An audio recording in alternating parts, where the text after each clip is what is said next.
Hello,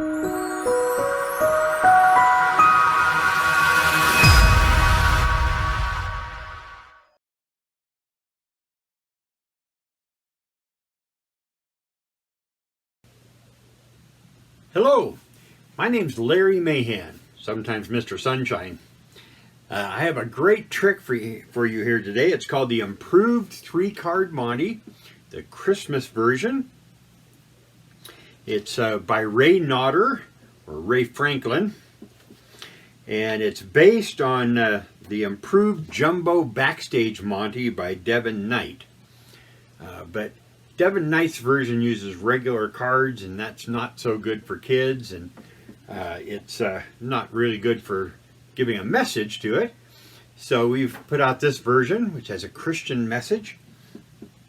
All right, it comes with an 8-page instruction sheet.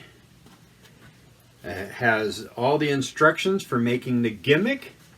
We also have a video on how to make the gimmick, so to help you out there. But it also has added information about the symbols that we're going to talk about today. So it's a great trick, and it's available in sunshinemagic.store.com. And let's get started. All right, so the trick today uses 3 cards. Each have Christian or Christmas symbols on them, and all of them have Christian roots.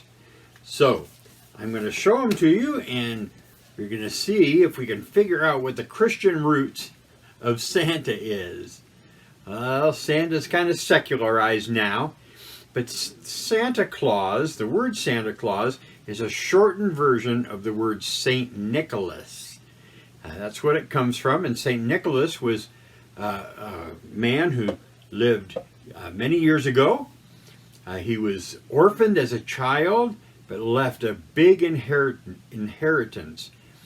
And he gave all of his money away to the poor because he loved Christ so much. And he loved Christ so much, there's lots of stories about St. Nicholas. I don't have time to go into them now. But he loved Christ so much, he later became the Bishop of Myra, which is a place now part of Turkey. And he lived through the crusade, or where they threw the Christians to the lions and all of that. And he lived through that, and he went back and was bishop again. So he kept his Christian faith throughout his life. So Santa Claus really is a Christian figure. All right. The next one is presents. So where does the idea of giving presents at Christmas come from? It actually comes from St. Nicholas Day.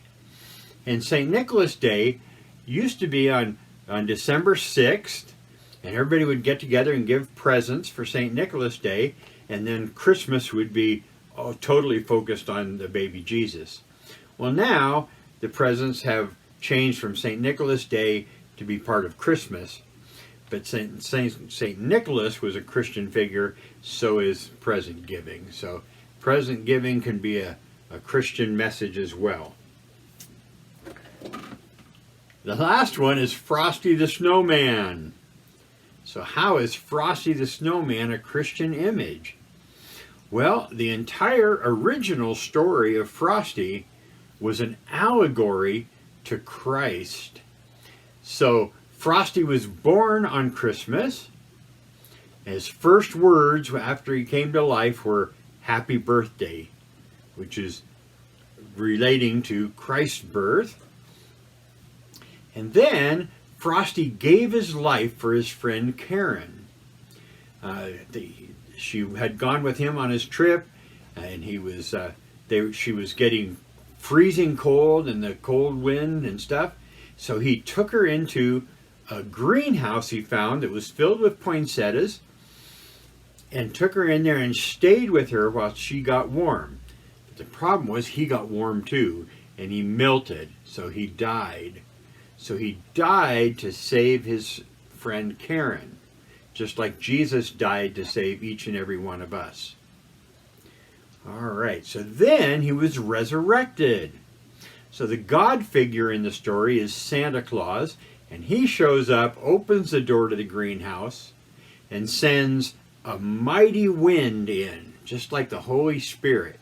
And it swoops up all the parts of Frosty, brings him back outside, and resurrects Frosty back to the snowman. So then Frosty ascends. He doesn't ascend to heaven, but he ascends to the North Pole. And he rides in Santa's sleigh at the right hand of Santa, the God figure.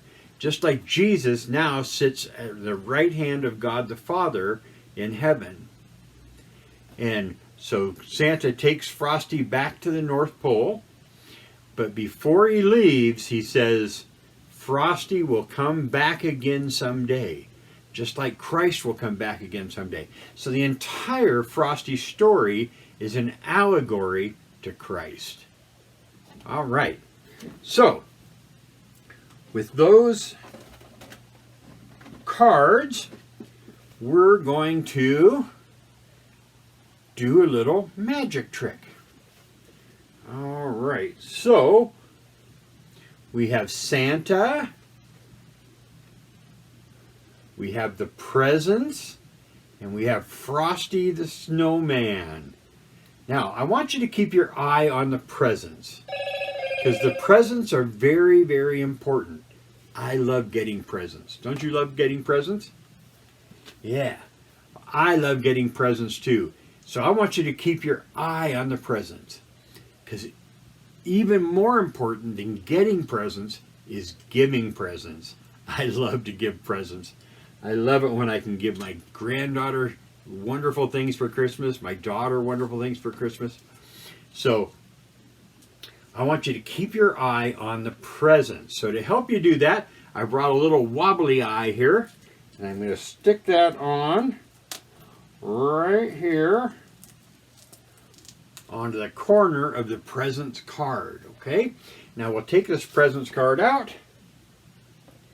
put it right there in the card stand, and let's take a look at what's left. We have Frosty the Snowman and Santa Claus. So we got the right card, so that's the presents card.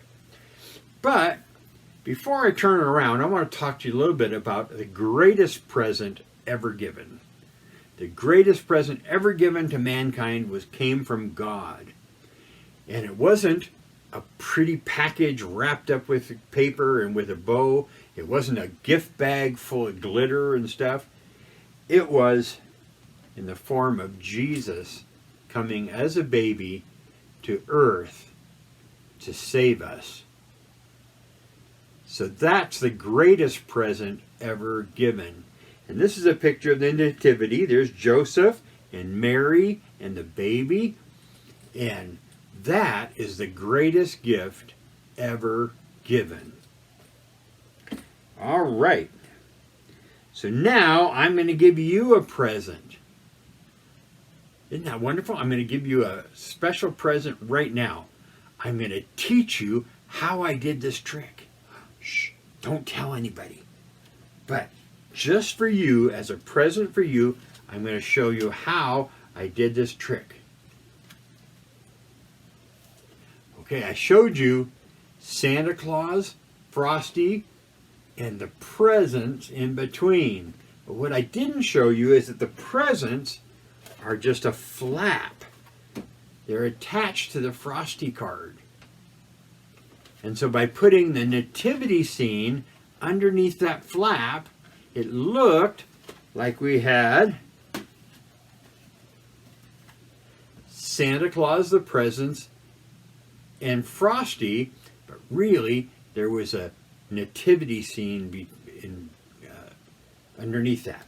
All right, so now I am going to bring the nativity scene back out, and I'm going to put it right under the presents card. All right. Just like that. Now I'm going to show you that we have the presents card and there's the nativity scene card right under it. All right, so now I show you these cards, and it looks like there's a Frosty, a Presents, and a Santa Claus. I turn it over and I show you that there is a wobbly eye right there, showing that that is the Presents card. All right. So now we have the Santa, the Presents, and Frosty. You have to keep your eye on the presents. So we have the eyeball on the presents. Now I'm going to take that out and put it in my card stand. And then once again, I show there's a Frosty and Santa Claus, and that's all we have. So that means that the presents card is right here, which we really know is the nativity scene card, right? Yeah. But I want to tell you that Jesus coming as a baby is not the greatest gift. It's the second greatest gift. The greatest gift is that Jesus didn't stay a baby, that Jesus was born for the purpose of growing up and dying on the cross for each and every one of us. And if you are willing to trust what Jesus did on the cross to save you, then you will be saved. So each and every one of us should trust in Jesus for everything. All right. But that is the improved 3-card Monte with the extra fooler at the end. So, all right. Well, thank you very much.